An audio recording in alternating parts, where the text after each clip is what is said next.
Every nurse fled at the sight of the Korean Mafia boss hospital room. But the black nurse wasn't scared. She did this. Welcome back to Afro Drama Stories, where hidden identities are exposed, injustice meets its match, and every story ends with a lesson you won't forget. The clipboard hit the nurse station counter with a sharp crack that made 3 nurses jump. One of them, a young woman barely 2 years out of nursing school, stared at the assignment sheet like it was a death sentence. Her hands trembled as she pointed to a room number scrawled in red ink. 807. "I can't," she whispered. "I can't go back in there." The head nurse didn't argue. She'd already lost 2 nurses that week. One had quit mid-shift after delivering medication to room 807. Another had requested an immediate transfer to a different hospital entirely. The administration was running out of staff willing to work the 8th floor, and everyone knew why. Room 807 wasn't just any patient room. It was the one with armed men standing outside the door. The one where phones weren't allowed. The one where even doctors knocked twice and waited for permission before entering. The room where Cho Young-ho, one of Seoul's most feared underworld figures, lay recovering from injuries that no one dared ask about. The whispers had started the moment he'd been admitted 3 weeks ago. Nurses spoke in hushed tones about the cold way he looked at people, as if measuring their worth in seconds. About how he'd stared at one nurse until she dropped a tray of instruments and fled the room. About the guards who followed his orders with military precision, their faces blank, their presence suffocating. "Someone has to take it," the head nurse said, her voice tight with exhaustion. "We're short-staffed as it is." The nurses at the station exchanged glances.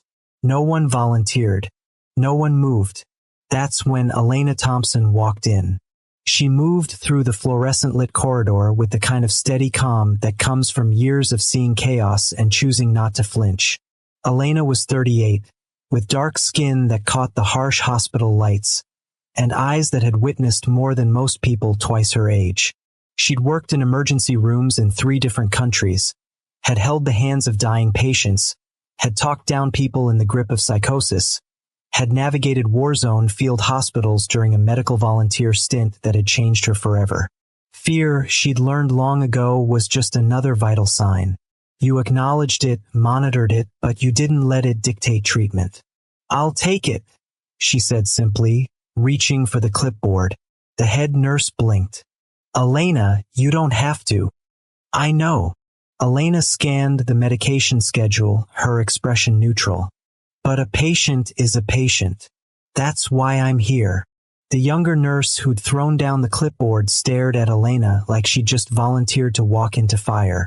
"You don't understand. That man. The things people say about him. I've heard the rumors," Elena replied calmly. She'd heard plenty. Cho Young-ho's name carried weight even among people who'd never set foot in Seoul's criminal underworld. She'd overheard doctors discussing him in careful, coded language. She'd seen the way security personnel stiffened when they passed his floor. But rumors, Elena knew, were often louder than truth. She gathered the medication tray and the updated chart, her movements efficient and practiced. As she turned toward the elevator, she caught the exchange of looks between the other nurses. Pity, maybe, or concern, or relief that someone else was shouldering the burden. The 8th floor was quieter than the others. The luxury wing of the hospital catered to patients who paid for privacy and discretion. But even here, room 807 stood out. Elena noticed it immediately as she stepped off the elevator. The 2 men in dark suits flanking the door, their postures rigid, their eyes tracking every movement in the hallway. One of them raised a hand as she approached. "Stop." Elena stopped, meeting his gaze without flinching. "I'm his nurse. Evening medication and vitals check." The guard studied her for a long moment, then lifted a radio to his mouth. He spoke in rapid Korean, too quick for Elena to catch more than a few words. There was a pause, then a crackling response. The guard lowered the radio and stepped aside. "Go in." Before we dive deeper, let us know in the comments where you're watching from. We'd love to hear from you. And if you're new here, click on the subscribe button so you never miss any of our upcoming videos. Elena pushed open the door to room 807. The first thing she noticed was the silence. No television playing. No music. Just the steady beep of monitoring equipment and the soft hiss of climate control. The room was immaculate, expensive furnishings that didn't match the standard hospital aesthetic. Fresh flowers on the windowsill, white chrysanthemums that someone replaced daily. Heavy curtains partially drawn against the Seoul skyline. And in the bed, Cho Young-ho. He wasn't what she'd expected, though Elena had learned long ago that dangerous people rarely looked the part. He was 42 according to his chart, but he looked older in the way that stress and violence age a person from the inside out. His face was angular, weathered, with a scar that ran from his left eyebrow to his cheekbone. An old wound, long-heeled. His eyes were dark and alert, tracking her every movement as she entered. He was awake, watching, waiting. Most nurses, Elena knew, would have apologized for the intrusion, would have bowed slightly, spoken in overly respectful tones, treated him like royalty or a loaded weapon. Instead, Elena set down the medication tray and reached for his chart, her voice professional and matter-of-fact. "Good evening, Mr. Cho. I'm Elena, your nurse for the night shift. I need to check your vitals and administer your 8 o'clock medications." Silence. He didn't respond, didn't acknowledge her words, just watched her with those cold, assessing eyes. Elena had encountered this before, the test of silence, the power play of making someone uncomfortable enough to fill the quiet with nervous chatter. She didn't bite. Instead, she approached the bed, wrapped the blood pressure cuff around his arm, and began the routine check with the same calm efficiency she'd use with any patient. His blood pressure was elevated, not dangerously so, but higher than it should be for someone who'd been on bed rest for 3 weeks. She noted it on the chart, then reached for the thermometer. "Open, please." For a moment she thought he might refuse. The tension in the room stretched taut. Then, slowly he opened his mouth. Elena placed the thermometer under his tongue and waited, counting seconds in her head. When she removed it and checked the reading, she frowned slightly. "You're running a low-grade fever. Have you been experiencing any discomfort? Any pain at the surgical site?" Still no response. Just that unwavering stare. Elena made another note on the chart, then reached for the medication tray. She held up each pill bottle, explaining clearly. "This is your antibiotic. This is for inflammation. This one is for pain management, though I see you've been refusing it." She poured the pills into a small cup and set them on the bedside table with a glass of water. "You should take all of them. Skipping doses can lead to complications." Cho Young-ho looked at the pills, then at her, then back at the pills. He made no move to take them. "You skipped your afternoon dose too," Elena continued, checking the chart again. "That's the 3rd time this week. If you're experiencing side effects, I can speak with your doctor about alternatives. But refusing medication entirely isn't going to help you heal."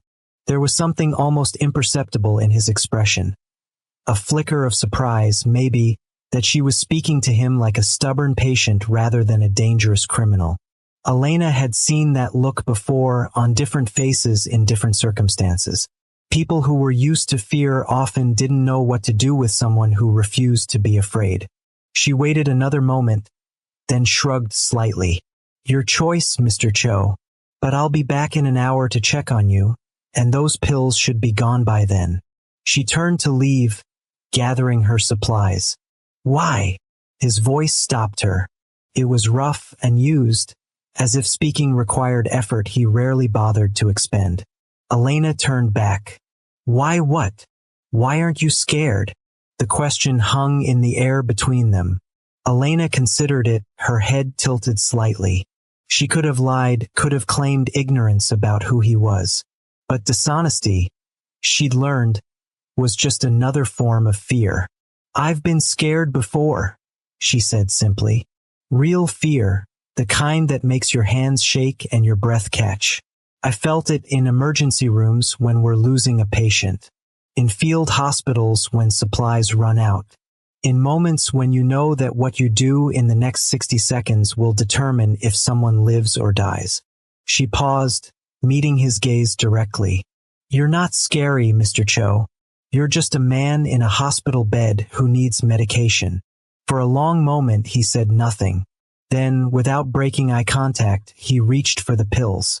One by one, he swallowed them, washing them down with water. Elena nodded once. "Good. I'll be back in an hour." She left the room, closing the door softly behind her. The guards watched her pass, their expressions unreadable. If you're enjoying this story so far, do us a favor, hit that like button and subscribe to this channel. Stories like this take time to craft, and your support helps us keep bringing them to you. Drop a comment if you've ever had to face your fears head on. We'd love to hear from you. The hour passed in a blur of other patients. Medication rounds, chart updates, a call light from room 802 where an elderly woman couldn't sleep. When Elena returned to room 807, she half expected resistance again. Instead, she found Cho Young-ho exactly as she'd left him, the empty pill cup on the bedside table. This became the pattern. Every night for the next week, Elena worked the 8th floor, and every night she entered room 807 without hesitation. Cho Young-ho tested her in small ways, accidentally knocking over water glasses, ignoring questions, sometimes pretending to be asleep when she entered. Each time, Elena responded with the same calm professionalism. She cleaned up spills without comment. She performed her duties whether he acknowledged her or not. She treated him exactly like what he was, a patient recovering from surgery. On the 8th night, something shifted. Elena was adjusting his 4-line, humming softly under her breath without realizing it. Just a melody from her childhood, something her grandmother used to sing while cooking. She didn't notice Cho Young-ho's reaction at first, the way his body went rigid, the way his breathing changed. "What is that?" She looked up, surprised. "I'm sorry. That song. What is it?" Elena paused, trying to place the melody she'd been humming. "I don't know the name. My grandmother used to sing it. Korean folk song, I think, but she never taught me the words. Just the tune." Something flickered across Cho Young-ho's face, an emotion Elena couldn't quite name. Pain, maybe, or recognition. His voice, when he spoke again, was quieter than she'd ever heard it. "My mother sang that song." The words hung in the air, heavy with unspoken history. Elena set down the 4-bag carefully, giving him space to continue if he wanted. When he didn't, she spoke gently. "It's a beautiful melody. She died when I was 9. Elena nodded slowly. She'd learned over the years that some confidences came unexpectedly, in the quiet spaces between medical procedures. That sometimes people said more to strangers than to anyone who knew them. "I'm sorry," she said simply. Cho Young-ho was quiet for a long moment. Then, "After she died, my father changed. Or maybe he was always that way, and she was the only thing that kept him human." He stared at the ceiling, his jaw tight. "I learned quickly that survival meant becoming harder than whatever wanted to break you." Elena absorbed this, understanding more in those few sentences than all the rumors had conveyed. She'd seen this before too. People shaped by violence they didn't choose, carrying wounds that never quite healed. "That must have been lonely," she said quietly. He turned his head to look at her, really look at her, for the first time. "Why aren't you afraid?" he asked again, but this time the question carried different weight. Elena considered her answer carefully. "Because fear doesn't help people heal, and everyone deserves the chance to heal." Something in his expression cracked, just slightly, just for a moment. Then the walls came back up, and he turned his face away. You should be afraid. You know what I am. I know what people say you are, Elena corrected. I know you've done things that have hurt people. I know your name carries power and fear. She paused, choosing her words with care. But I also know that you're a patient in my care. And that means I treat you with the same dignity I treat anyone else. That's not naivety, Mr. Cho. It's a choice. He was silent for a long time after that. Elena finished checking his vitals, made her notes, and prepared to leave. As she reached the door, his voice stopped her again. Elena! She turned. He was still looking away, but there was something different in the set of his shoulders. Thank you. 2 words. Simple, but weighted with something that felt like years of not saying them. Elena nodded. Rest well, Mr. Cho.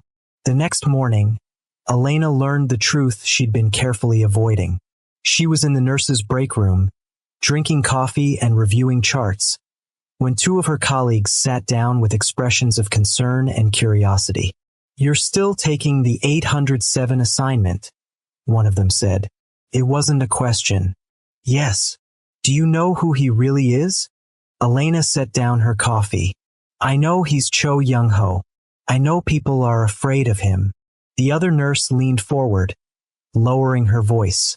3 years ago, there was a territory dispute in Gangnam. Cho Young-ho's organization was involved. Buildings burned. People disappeared. The police couldn't touch him. Too many connections, too much power. She paused, making sure Elena understood. He's not just a criminal. He's someone who's destroyed lives. Elena felt the weight of those words settle in her chest. She'd suspected, of course. You didn't have armed guards and this level of fear without blood on your hands. But hearing it stated so plainly forced her to confront what she'd been compartmentalizing. Why are you telling me this? She asked quietly. Because you deserve to know what you're walking into every night. Because, the nurse hesitated. Because we care about you, Elena, and we don't understand why you keep going back. Elena was quiet for a long moment, staring at her coffee. She thought about the man in room 807. Not the reputation, not the rumors, but the actual person she'd been treating. The way he'd reacted to a simple melody. The loneliness buried under layers of practiced coldness. The quiet thank you that had cost him something to say. He's still a patient, she said finally, and I'm still a nurse. That's not enough reason to risk. It's the only reason that matters, Elena interrupted gently. I didn't become a nurse to only help people who deserve it by some moral standard. I became a nurse to help people who need healing. All of them, even the ones who've caused harm. Her colleagues exchanged glances, clearly unconvinced. But Elena had made her choice. That night and every night after, she returned to room 807.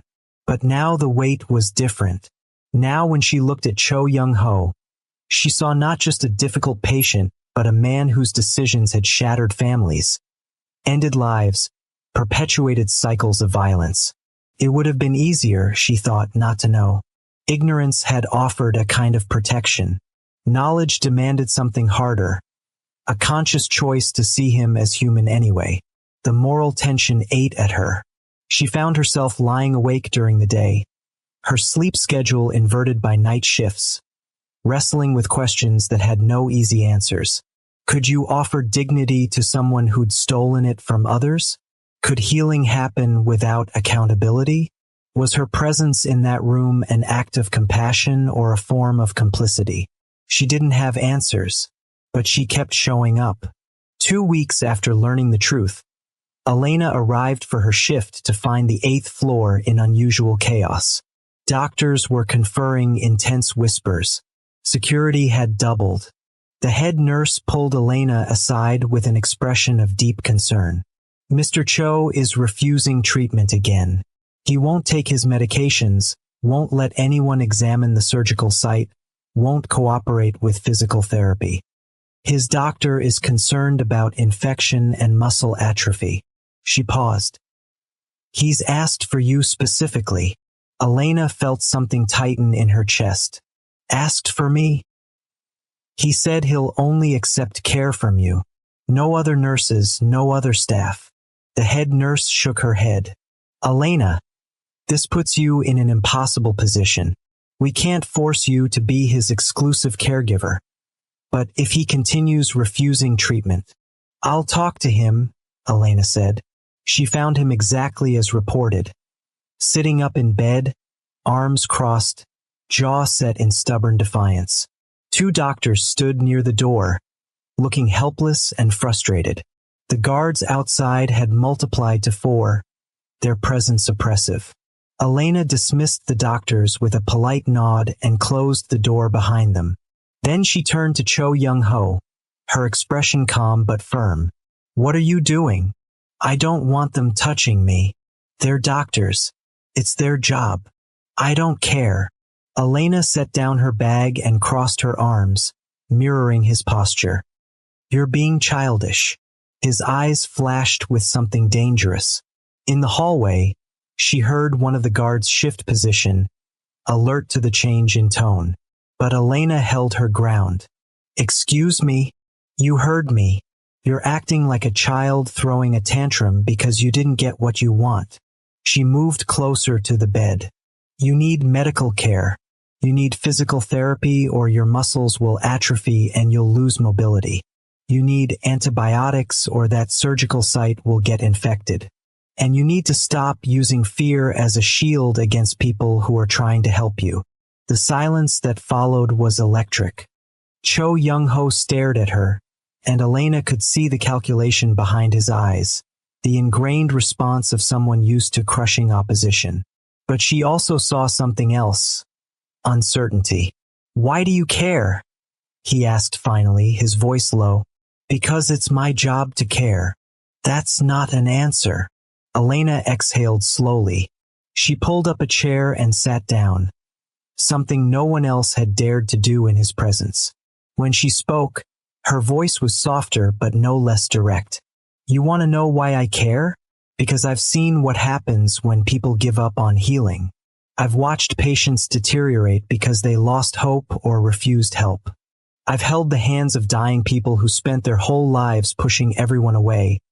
And in the end, they all said the same thing, that they wished they'd let someone in sooner. She leaned forward slightly. You're not scary, Mr. Cho. You're not some untouchable force. You're just a man who never learned how to be alone without turning it into armor. The room was so quiet she could hear the ventilation system humming. Cho Young-ho's expression had gone carefully blank, but Elena could see the tension in his shoulders, the way his hands had unconsciously gripped the bedsheets. You don't know anything about me, he said, but there was no heat in it. I know you've spent your whole life making sure no one could hurt you. I know you've built walls so high that even kindness looks like weakness. Elena's voice remained gentle, relentless. I know that Melody made you think of your mother, and that thinking of her hurts, so you stopped letting yourself feel anything at all. I know you've convinced yourself that being feared is safer than being known. His jaw clenched. Stop. I know you're terrified of being vulnerable. I said stop. And I know that right now, in this moment, you're more afraid of me seeing who you really are than you've ever been of any enemy. The words hit like a physical blow. For a moment, Elena thought she'd pushed too far, that the walls would slam back into place and she'd lose whatever fragile connection they'd built. The guards outside would rush in. She'd be removed from his care. The distance would return. Instead, Cho Young-ho did something she'd never seen him do. He closed his eyes, and when he opened them again, they were bright with something that looked dangerously close to tears. I'm tired, he whispered. I'm so tired of being this. The confession hung in the air, raw and unexpected. Elena felt her own throat tighten with unexpected emotion. This was the crack she'd been waiting for. Not the moment when fear broke, but the moment when a human being acknowledged their own humanity. Then let us help you, she said softly. Not just with the medical stuff, with all of it. Let the doctors do their job. Let the physical therapist work with you. Let yourself heal. He was quiet for a long time, staring at his hands. Then, almost imperceptibly, he nodded. If this story is touching something in you, we'd love for you to subscribe to our channel. Hit that button below, turn on notifications, and join a community that believes in the power of human connection. And leave a comment. Have you ever had to choose between protecting yourself and letting someone in? Share your story with us. The next morning, Elena was called into the hospital administrator's office. She'd been expecting this, had prepared herself for consequences. But the conversation that followed still caught her off balance. Ms. Thompson, the administrator began, his expression carefully neutral. We've received concerning reports about your interactions with Mr. Cho. Elena kept her face composed. Concerning how? Multiple staff members have expressed worry about the nature of your relationship with this patient. The level of familiarity, the private conversations, the way he's become dependent on your presence. He shuffled papers on his desk. We have protocols about patient-nurse boundaries, particularly with high-risk individuals. I've maintained professional boundaries, Elena said calmly. I've provided medical care within the scope of my practice. You sat alone with him yesterday for over 30 minutes. You spoke to him in ways that made security personnel uncomfortable. You've become his exclusive caregiver at his insistence. The administrator leaned forward. Ms. Thompson, this man is dangerous. We cannot allow our staff to be placed in vulnerable positions. Elena felt anger flash through her, quick and hot. Every patient in this hospital is vulnerable. That's the nature of illness and injury. My job is to provide care, not to judge who deserves it. This isn't about judgment, isn't it? Elena interrupted. If Mr. Cho were a CEO or a politician, would we be having this conversation? Or is it only because of his reputation that my professionalism is being questioned? The administrator's expression hardened. Ms. Thompson, I'm trying to protect you. From what? A man who's learning to accept help? A patient who's finally engaging with his recovery? Elena stood, keeping her voice level despite the frustration building in her chest. I understand your concerns, but I won't abandon a patient who's made progress just because it makes other people uncomfortable. There was a long pause. Then, we're reassigning you to the 6th floor effective immediately. Another nurse will take over Mr. Cho's care. The words hit harder than Elena expected. She'd known this was coming, had tried to prepare herself. But the reality of it, being pulled away from a patient who'd finally started to trust, to open up, to heal, felt like a betrayal. You can't do this, she said quietly. We can and we have. The decision is final. Elena wanted to argue further, to fight the bureaucracy that valued liability over healing. But she'd been a nurse long enough to know how these battles ended. She nodded stiffly and left the office. Word spread quickly. By the time Elena arrived on the 8th floor to collect her things, the other nurses already knew. They offered sympathy and relief in equal measure. Sympathy for her, relief that they wouldn't be forced to take over the difficult assignment. Elena was gathering her personal items from the nurse station when one of the guards from room 807 approached. His expression was grim. He's asking for you. I'm not assigned to this floor anymore. He knows. He's asking anyway. Elena hesitated. Protocol said she should walk away, maintain the boundary that administration had imposed. But she thought of the conversation they'd had, of the vulnerability he'd shown, of the progress that could unravel in an instant if he felt abandoned. 5 minutes, she said. The guard nodded and escorted her to room 807. When she entered, Cho Young-ho was sitting up in bed, his expression carefully controlled but his eyes sharp with anger. They told you, she said. It wasn't a question. They made a mistake. They're protecting their staff. I don't blame them. I do. His voice was hard, the familiar coldness creeping back. Make them change their minds. Elena shook her head slowly. I can't. And even if I could, I wouldn't.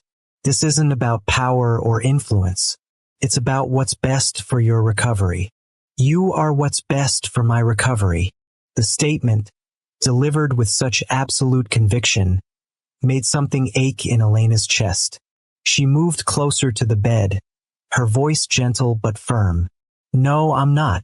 I'm just one nurse who happened to not be afraid. But there are other good nurses here, other competent medical professionals who will take excellent care of you. She paused. The real question is whether you'll let them. Whether you'll take what you've learned about accepting help and apply it to someone new. He looked away, jaw clenched. It's not the same. I know. But growth never happens in comfort zones. Elena pulled up the chair one last time, sitting at eye level with him. You told me you were tired of being the person everyone fears. This is part of changing that. Learning to trust more than one person. Learning that vulnerability doesn't have to be dangerous. You're asking me to trust strangers. I'm asking you to trust yourself. To believe that the progress you've made isn't dependent on me being in the room. She reached out, stopping just short of touching his hand. You're stronger than you think, Mr. Cho. The fact that you let yourself be vulnerable with me proves that. Don't let fear pull you back now. He was quiet for a long time, and Elena could see the war playing out behind his eyes. The ingrained instinct to control, to dominate, to never show weakness, battling against the newer, more fragile desire to be different. Finally, he spoke. Will you visit? Elena considered this carefully. If administration allows it, and if it doesn't interfere with your care or recovery, then maybe.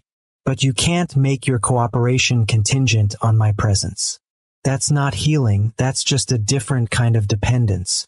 He nodded slowly, understanding the boundary even if he didn't like it. The new nurse will be professional and competent. Give them a chance. Elena stood, smoothing down her scrubs. And take your medications. All of them. On schedule. A ghost of a smile touched his lips. Yes, ma'am. She was at the door when his voice stopped her one last time. Elena. She turned. No one has ever. He struggled with the words, his hands clenching and unclenching on the bedsheets. Thank you for seeing me. Not what I've done, not what people say. Just me. Elena felt tears prick at the corners of her eyes, but she kept her voice steady. Everyone deserves to be seen, Mr. Cho, even when they've spent their whole lives hiding. She left before the emotion could overwhelm her, closing the door softly behind her. The weeks that followed were difficult in ways Elena hadn't anticipated. She threw herself into her work on the 6th floor, caring for her new patients with the same dedication and professionalism. But part of her mind kept drifting to room 807, wondering how Cho Young-ho was doing, whether he was cooperating with his new care team, whether the progress they'd made would hold. She heard updates through the hospital grapevine. The new nurse assigned to him, a competent man in his 50s with decades of experience, reported that while Cho Young-ho was difficult at first, he was gradually accepting care. He took his medications. He worked with the physical therapist. He no longer used fear as a weapon against the medical staff. Small victories, but victories nonetheless. 3 weeks after her reassignment, Elena was asked to return to the 8th floor, not to room 807, but to cover a shift shortage. She accepted, knowing there was a chance she'd see him, uncertain whether that would be helpful or harmful. She was updating charts at the nurse station when she felt someone's presence.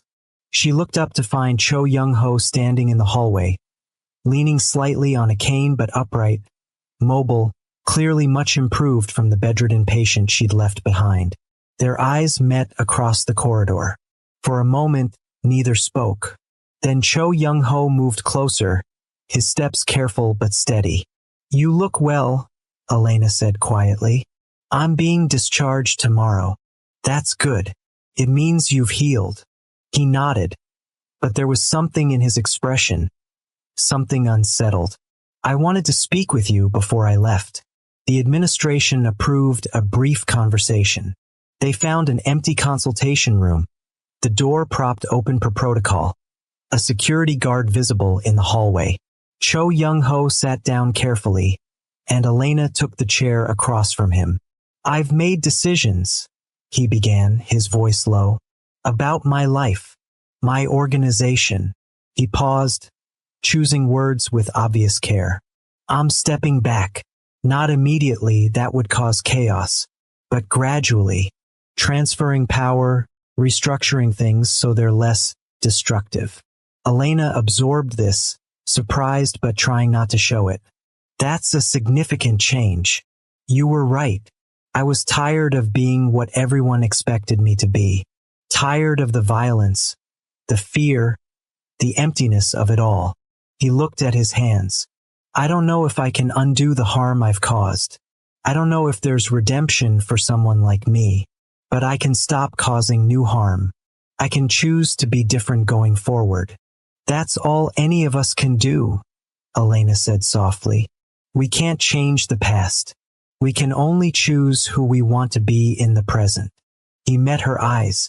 I wouldn't have made this choice without you showing me that being seen, really seen, doesn't have to be dangerous. Elena felt the weight of his words, the responsibility they carried. She'd entered his room weeks ago with no agenda beyond providing medical care. She'd never intended to change anyone's life, to shift the trajectory of someone whose decisions affected hundreds of people. And yet somehow, through nothing more than consistent presence and refusal to be afraid, something had shifted. Mr. Cho, she said carefully, I'm glad you're making changes. I'm glad you're choosing healing over harm. But you need to understand something. This choice has to come from you, not from me. It has to be rooted in your own values, your own desire to be different. Because I won't always be here to remind you. I know. He leaned back in his chair, and for the first time since she'd met him, he looked almost peaceful. But sometimes all we need is one person to show us it's possible. To not flinch when they look at us.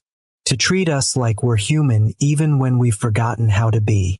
They sat in silence for a moment, the weight of unspoken understanding between them. What will you do? Elena asked. After you leave? Rest. Recover. Start making changes slowly. He paused. And maybe learn to sing that song my mother used to sing. I realized I'd forgotten the words. Elena smiled. That sounds like a good place to start. When they parted, there was no dramatic goodbye, no promises to stay in touch. Just a quiet acknowledgement that they'd each given the other something valuable.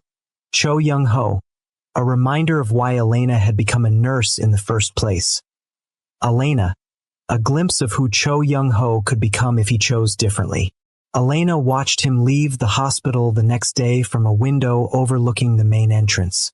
He moved slowly, still healing, but under his own power. The guards surrounded him, the usual entourage. But something about his posture seemed different, less rigid, less defended. She didn't know if the changes would last. Didn't know if he'd follow through on his promises or if the weight of his past would pull him back. But she'd learned over the years that healing wasn't about guarantees. It was about moments of choice, small decisions that accumulated into transformation. Months passed. Elena continued her work, rotating through different floors, caring for different patients. She didn't hear anything more about Cho Young-ho directly, but occasionally news filtered through, reports of his organization becoming less violent, of disputes being settled through negotiation rather than force, of a gradual shift in how they operated. She couldn't know how much of that was his doing, how much was genuine change versus strategic repositioning. But she chose to believe that somewhere in those shifts was the echo of a man who decided to be more than his worst actions. One evening, 6 months after Cho Young-ho's discharge, Elena received a package at the hospital. No return address, no note. Just a small wooden music box, intricately carved. When she opened it, the mechanism played a familiar melody, the folk song her grandmother used to hum, the one that had triggered a memory and started a conversation. She stood in the break room, listening to the simple tune, and allowed herself a moment of quiet satisfaction. Not because she'd saved anyone or fixed anything, but because she'd shown up, consistently and without fear, and that had mattered. If you've made it this far, thank you for being here. Stories like Elena's remind us that courage isn't always loud, and change doesn't always happen dramatically.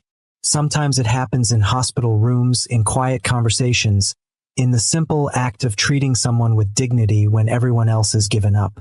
If this story resonated with you, please subscribe to this channel, hit that like button, and share it with someone who needs to hear it. And in the comments, tell us, have you ever been in a situation where you had to choose between fear and compassion? We'd love to hear your story. Until next time, remember, the most powerful thing you can do is refuse to look away from someone's humanity, even when it's difficult. Especially when it's difficult. The music box continued to play, and Elena let herself remember. Not just the fear that had filled room 807, but the quiet transformation that happened when one person chose to stay.